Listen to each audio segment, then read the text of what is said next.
Raphinha must be right up there now. Yes, he is up there. Last season, Raphinha did something that should have been impossible to ignore. 57 games, 34 goals, 26 assists. A domestic treble with Barcelona. In the Champions League alone, 21 goal contributions. More than Messi ever managed in a single season for Barca, and level with Cristiano Ronaldo's competition record. For months, the conversation grew louder. Not hype, not nostalgia, just numbers, impact, and big nights under pressure. People started asking the uncomfortable question, what if Raphinha actually belongs in the Ballon d'Or conversation? Then the awards arrived. September 2025, Ballon d'Or voting, FIFA's best 11, the global stage where seasons are judged and legacies are shaped, and Raphinha, ranked 5th for the Ballon d'Or, left out of FIFA's best 11 entirely. 5th, behind players with fewer goals, fewer assists, and in some cases, there's less influence on their own teams. Even his own coach, Hansi Flick, couldn't hide his disbelief, calling the omission a joke. This FIFA, the best 11 players, this is a joke, really a joke. When I see that there's no Raphinha inside, it's unbelievable. Because what the numbers didn't fully explain, Barcelona were about to learn the hard way. A muscle strain, what should have been weeks turned into months. And suddenly, the team that hunted in packs stopped hunting altogether. Barcelona lost in Europe. They collapsed in big matches. The press died. The high line cracked. The intensity vanished until he came back. 7 league goals, 3 assists, and decisive Super Cup performances against top teams and rivals. And suddenly, opponents were saying what the awards panels wouldn't. Here's the truth this story is chasing. Raphinha may not be Barcelona's most talented player, but when he's missing, everything falls apart. This is not just a story about awards that went elsewhere. It's about how football exposed what the trophies couldn't measure, how one player was overlooked, then injured, then returned to remind everyone what really matters. By the time the 2024/25 season ended, the debate around Raphinha was no longer about potential, adaptation, or suitability. It was about status, about whether football's global recognition systems were willing to accept what had happened on the pitch. Because this was not a short burst of form. It was not a friendly run of fixtures. It was a full season, across competitions, across pressure points, across different tactical demands, where Raphinha played the most complete football of his career. Under Hansi Flick, Barcelona's attacking structure was rebuilt around intensity, repetition, and relentless vertical pressure. Flick did not ask Raphinha to become something new. He removed the brakes. The right flank became a launch pad, not just for dribbles and shots, but for pressing triggers, recovery runs, and constant destabilization of opposition buildup. The numbers were immediate, and they were impossible to ignore. Across all competitions in 2024/25, Raphinha produced 59 goal contributions in 57 matches, 34 goals, and 26 assists. Those are not winger numbers. Those are elite forward numbers, sustained over an entire campaign, while carrying a dual role: primary attacking outlet and first defensive reference in the press. In La Liga, he delivered decisive moments in tight games, goals that broke low blocks, assists that punished transitional mistakes, and repeated end product in matches where Barcelona struggled to impose rhythm. But it was in Europe where the scale of his influence became undeniable. In the UEFA Champions League, Raphinha recorded 21 goal contributions, 13 goals and 8 assists, equaling Cristiano Ronaldo's single-season record and surpassing Lionel Messi's best Champions League output for Barcelona. That context matters. This was not stat padding and dead rubbers. These were contributions under knockout pressure against elite opposition, when margins shrink and reputations are tested. Champions League nights defined his season. When Barcelona needed urgency, he supplied it. When they needed clarity, he delivered it. And when opponents tried to play through Flick's highline, it was Raphinha who led the first wave of disruption, forcing rushed passes, winning second balls, and allowing Barcelona's midfield to step higher and stay compact. Big matches did not expose him. They amplified him. Against Atletico Madrid, he was decisive, directly involved in goals, relentless in pressing, and tactically disciplined against one of Europe's most structured defensive sides. In El Clasico against Real Madrid, he did not disappear into the occasion. He imposed himself on it, repeatedly attacking space, tracking runners, and contributing at both ends in a fixture that often swallows wide players whole. This was the most important distinction of Raphinha's season. Reliability. He did not oscillate between brilliance and anonymity. He delivered across competitions, across tactical shapes, across game states, leading, chasing, defending narrow leads, or forcing late pressure. His level did not drop. That consistency is why the internal conversation around Barcelona changed. He was no longer discussed as one of several attacking options. He became structural, and that is how awards conversations start. Not with marketing, but with inevitability. By spring, journalists had him in their top 3 Ballon d'Or ballots. Analysts described him as the engine of Flick's Barcelona. Opponents adjusted game plans specifically to reduce his influence. This was not noise. This was alignment between numbers, tape, and tactical reality, which is why the outcome landed the way it did. At the Ballon d'Or ceremony in September 2025, Raphinha finished 5th. On paper, a strong result. In context, it felt like a ceiling, a polite acknowledgement rather than a true reflection of his season. Then came the deeper omission. Despite elite output, despite Champions League dominance, despite being one of the most productive attackers in Europe, Raphinha was excluded from FIFA's best 11. That decision triggered immediate backlash. Not emotional outrage, but professional disbelief. Flick did not hide his reaction. He called the omission a joke, pointing directly to Raphinha's output and influence. The criticism was simple and grounded. The numbers were there. The performances were there. The impact was visible every week. The comparison logic made the issue sharper. There was one clear concession: Ousmane Dembele. More trophies, greater team success at the highest level. In a sport that rewards silverware, that argument holds weight, but beyond that, the justifications became harder to sustain. Players with fewer goal contributions, less defensive responsibility, and lower week-to-week influence were ranked ahead. Not because they outperformed him on the pitch, but because awards logic often blends reputation, narrative timing, and team momentum in ways raw performance cannot control. This is where the story must remain factual. No conspiracies, no agendas, just evidence versus outcome. Raphinha's season demanded inclusion at the very top. The awards acknowledged him, but not fully. They recognized the noise around his performances without embracing the reality of them, and that is the crucial turning point of this chapter, because the omission did not damage him, it refined him. The 5th place finish and the FIFA snub did not provoke interviews, complaints, or public frustration. What followed instead was sharper decision-making, more assertive leadership, and a player who understood exactly how central he had become to his team's identity.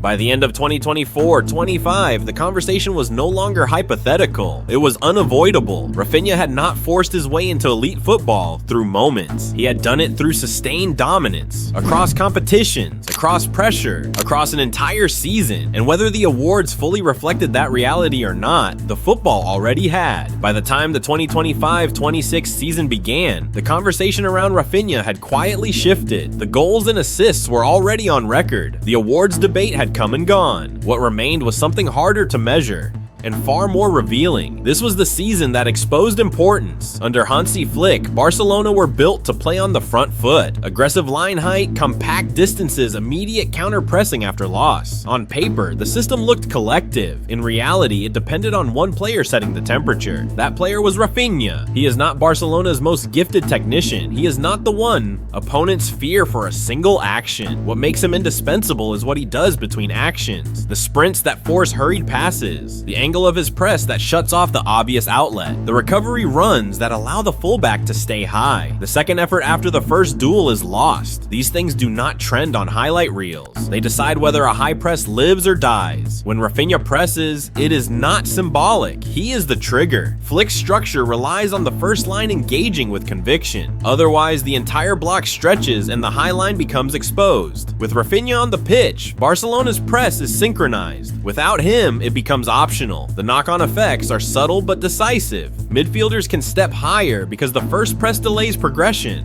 Fullbacks are less isolated because the wide center backs are not dragged out as early. Creative players, Lamine Yamal, Dani Olmo, Pedri, receive the ball in better zones because the opposition backline is already under stress. This is why his presence lifts everyone else. Early in 2025-26, even before the injury, the contrast was visible in Barcelona's most intense matches. In domestic competition, Raphinha's pressing numbers, sprints per 90, pressures in the final third, recoveries injuries after loss, consistently ranked among the highest in the squad, not because he chased for show, but because his movement dictated where the team could safely hold its line. Then he disappeared. Match day 6 of La Liga, a muscle strain, 66 minutes played. What was initially projected as a short absence stretched into weeks, and Barcelona, for the first time under Flick, had to find out whether their system could survive without its initiator. It could not. The collapse did not announce itself with one catastrophic result. It arrived in phases: hesitations, broken presses, exposed spaces. Against Paris Saint-Germain, Barcelona were not outplayed by brilliance. They were undone by time. Without Raphinha closing the first angle, PSG's center back stepped into midfield unchallenged. Once the first line was bypassed, Barcelona's compactness vanished. The high line, usually protected by pressure, was left naked. The pattern repeated. In Europe against Chelsea, the scoreline told one story. The structure told another. Barcelona were second to loose balls, late to duels. The press arrived in singles rather than waves. Chelsea did not need to be inventive. They simply waited for the gaps to appear and attacked them at speed. And then came Real Madrid. El Clasico has a way of exposing truths teams try to hide. Madrid targeted Barcelona's right side relentlessly. Not because the replacement failed, but because the collective protection that usually exists there was gone. The press broke too early. The midfield dropped too deep. The defensive line hesitated between stepping up and retreating. This is the key distinction that matters. Barcelona were not worse because Raphinha was absent. They were incomplete. Without him, the press lost its leader. Without a functioning press, the high line became a risk rather than a weapon. And once control disappeared, the team was forced into reactive football. Something Flick's system is not designed to survive. Results reflected the reality. Points dropped, goals conceded from transitions, matches that once felt manageable turned chaotic, not because individuals underperformed, but because the system lost its reference point. This is why Raphinha's value cannot be reduced to goals or assists. His role is preventative as much as productive. He does not just help Barcelona score more, he helps them concede less by making sure opponents rarely play comfortably. By the time the injury dragged on, the truth was unavoidable. Barcelona could still dominate possession, they could still create chances, but they could no longer impose themselves. And that is the most telling evidence of all, because when a team full of elite talent suddenly looks ordinary, the issue is not quality, it is cohesion, rhythm, belief. Barcelona were not missing a winger, they were missing the heartbeat that made everything else function. And by the time Raphinha was ready to return, the lesson had already been learned the hardest way possible. Some players are important because of what they do.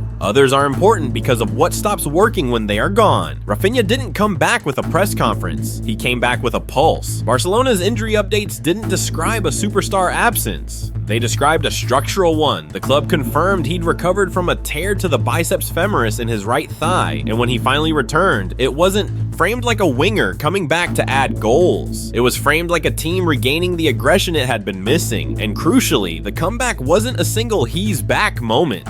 It was gradual, the kind of return that shows you exactly what a player really means, because you can watch the system reboot step by step. November 22nd, 2025, Barcelona versus Athletic Club. Raphinha returned after 58 days out and came off the bench around the 80th minute. The club's own match write-up described it in a way that matters for this story. His energy and bite were back, and those were the qualities Barcelona had missed while he was unavailable for 9 matches. That's the first key point. Even without a goal or assist, his return immediately reintroduced the thing Barcelona couldn't fake: the intensity in the first line, because Raphinha's impact isn't simply what he does on the ball, it's what he forces off the ball. He presses with conviction, not for optics. He closes the safe pass first. He makes the backline step higher because he buys them time. He turns counter-pressing into a habit again because he starts it. This is why Flick's football can look unstoppable with him and strangely ordinary without him. 1 week later, Barcelona didn't just get Raphinha back.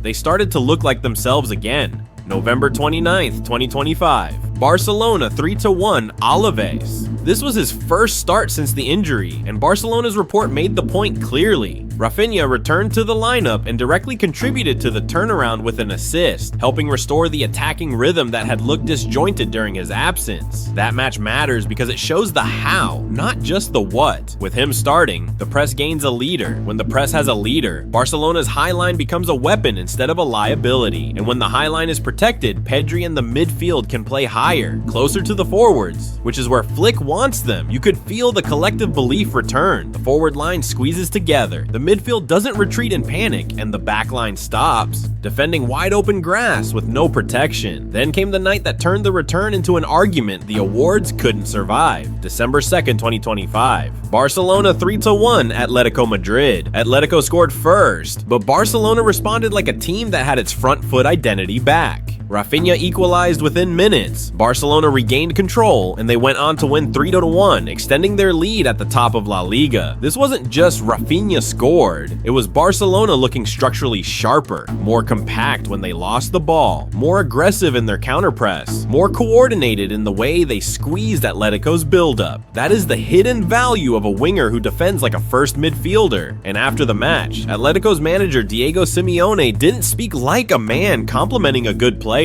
He spoke like a man exposing a global contradiction, openly questioning how Raphinha didn't win the Ballon d'Or and praising his versatility and completeness. That quote matters because it comes from the one place excuses don't survive, the opponent's dugout.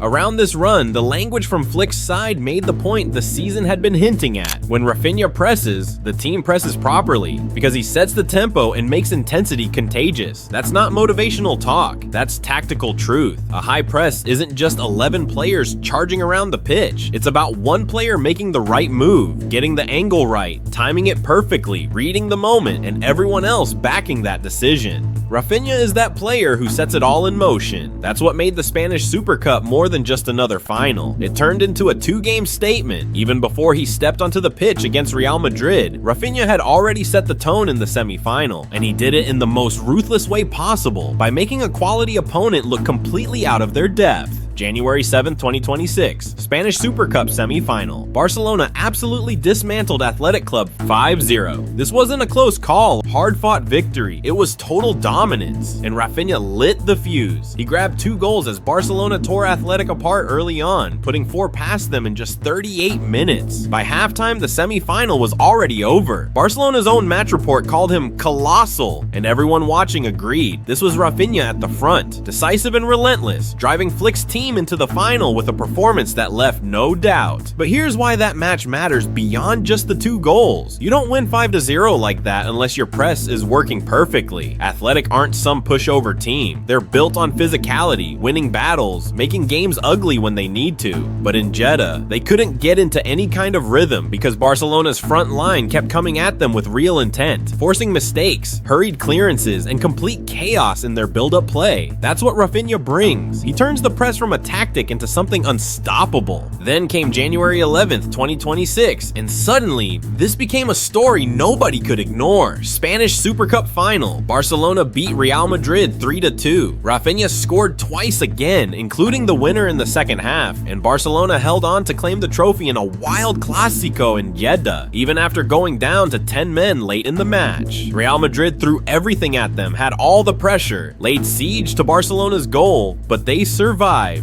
And Raphinha made the difference. So now it wasn't just one big performance, it was 2 massive ones, back to back.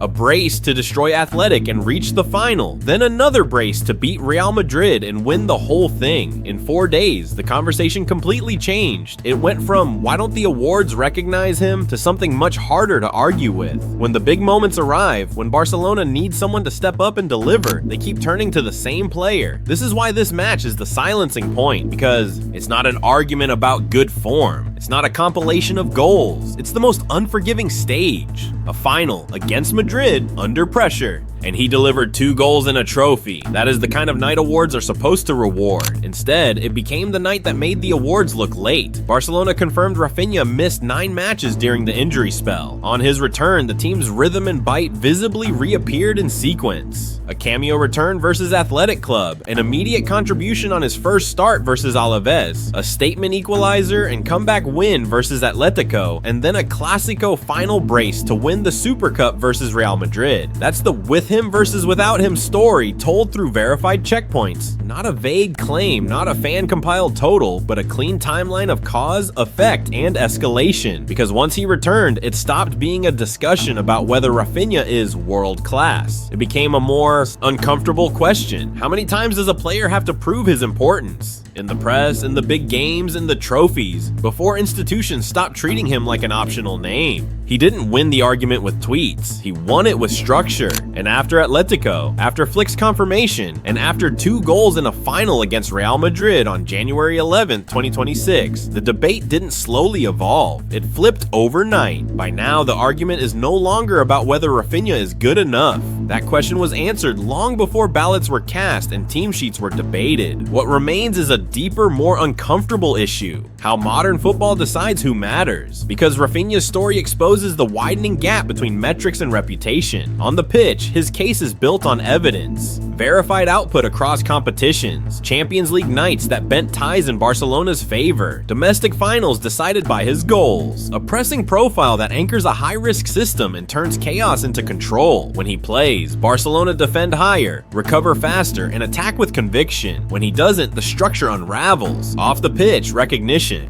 followed a different logic. Awards are meant to crystallize seasons, to freeze the truth of a campaign into a verdict history can trust. But in Raphinha's case, the process revealed its blind spots. Numbers alone were not enough. Influence without glamour struggled to cut through. Being indispensable inside a system mattered less than being iconic inside a narrative. That tension is why his omissions resonated so widely. The criticism was not rooted in outrage. It was rooted in confusion. Coaches, analysts, and opponents pointed to the same contradiction. How does a player with elite output, elite work rate, and elite big game delivery remain peripheral in award hierarchies? Why do some contributions count immediately, while others only register once they disappear? This is where award credibility comes into focus. Institutions like FIFA and the Ballon d'Or are not conspiratorial. They are human, and human systems often privilege visibility over function, highlight moments over connective tissue. They celebrate what is easily seen: goals, dribbles, star power, and sometimes underweight what makes those moments possible in the first place. Raphinha lives in that blind spot. He is not the smoothest technician. He is not the most marketable name. He does not dominate games with pauses and poses. He dominates them with repetition, sprint after sprint, press after press, decision after decision, until the opponent's margin for error collapses. That is why some players are celebrated